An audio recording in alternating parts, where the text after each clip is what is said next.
ఒకటి మాత్రం గుర్తుంచుకో, మనం చిన్నప్పటి నుంచి ఏం నేర్పిస్తారు? అందరి దృష్టిలో మంచోడని పేరు తెచ్చుకో. ఇంతకంటే I don't want use worst philosophy. ఇంకో మనిషి నిన్ను మంచోడు ఎందుకు అనాలి? దానికి అర్థం ఏంటి? దట్ మీన్స్ నువ్వు మంచి చేయడం 100% ఇస్ నాట్ నీడెడ్.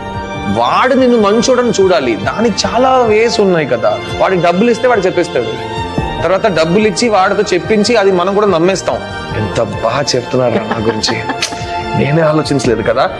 నువ్వు ఇచ్చిన డబ్బు కోసం ఆడు చెప్తున్నాడు, అది కూడా మనం మర్చిపోతాం. That is human mind. మీరు ఫ్లైట్ ఎక్కుతారు, ఆ ఫ్లైట్ లో ఎక్కిన తర్వాత మీకు ఏం చెప్తారు? సపోజ్ ప్రాబ్లం వస్తే అది ఆక్సిజన్ మాస్క్ పై నుంచి కిందకు వస్తుంది.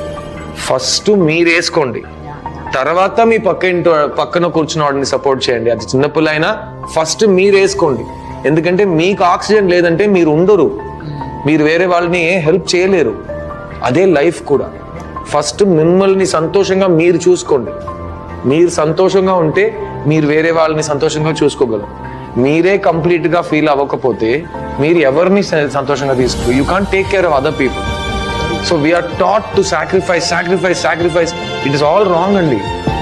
వేరే వాళ్ళ దగ్గర పేరు తెచ్చుకో అనేది ఒక చాలా స్టూపిడ్ అయిన విషయం. లేకపోతే చర్చ పోయే వరకు ఇలాగే చిన్న సినిమా, కమర్షియాలిటీ, డబ్బు, ఇదంతా మాట్లాడుతుంటారు. It makes no sense.